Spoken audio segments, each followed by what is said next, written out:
Hey everybody, it's Mrs. Hofferberth. Let's talk about intermolecular forces and their impact on physical properties. The physical properties of a material depend both on the type of bonding, ionic, covalent, metallic, and the intermolecular forces present. We already talked about how bonding impacts physical properties. We're going to focus here on the effects of intermolecular forces, so we're really focusing on our covalent molecules for this conversation. There are 5 different physical properties we're going to look at: melting and boiling point, volatility, surface tension, viscosity, and solubility. The melting or boiling point is the temperature at which a material melts or boils. And if you think about this, what we're really doing is we're taking particles that were close together, either in a solid or in a liquid, and we're spreading them apart. So in order to do this, I have to separate them. I have to overcome whatever attractive forces were holding them together. Therefore, the stronger the intermolecular forces, the higher the melting or boiling point will be, because it will take more energy, thus a greater temperature, in order to separate them. Volatility is similar in terms of the thought process. Volatility is how easily a substance evaporates. So again, I'm taking particles that were close together and I'm separating them. The stronger the intermolecular forces, the harder this will be to do. This makes a substance less volatile. If you think about it, it makes sense. The harder it is to separate the particles, the fewer are going to escape. And so you're going to have a less volatile substance. Surface tension is something we see all the time when we have water on a waxed surface.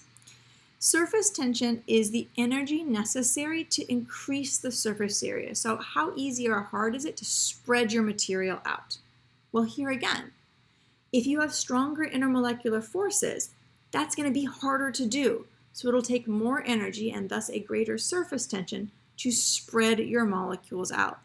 This is why when you look at water, it beads up on a surface, because water is strongly attracted to itself. And so these molecules don't want to separate. And so greater intermolecular forces lead to a greater surface tension. Viscosity is how much a material resists flowing past itself. So think pouring water, which readily pours out of a container, versus pouring something like syrup. Now, there's 2 things that impact viscosity. One is intermolecular forces. Stronger intermolecular forces tend to lead to a greater viscosity. The particles don't move past one another as easily because they're attracted. But perhaps even more important for viscosity is the shape of the molecule.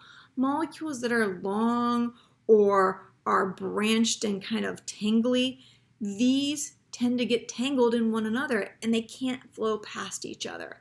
So the 2 things that impact viscosity are intermolecular forces, but also the shape of the molecule. Lastly, solubility. Okay, really important one here. So solubility is the ability of a substance to dissolve in another. 3 words: like dissolves like. Polar molecules will dissolve in other polar molecules, and nonpolar molecules will dissolve in other nonpolar substances. What we really have going on here is an ability to interact. So if I have 2 molecules and they are both polar, which I'm going to indicate with my color here, then they can interact with one another. And thus they're going to be able to mix.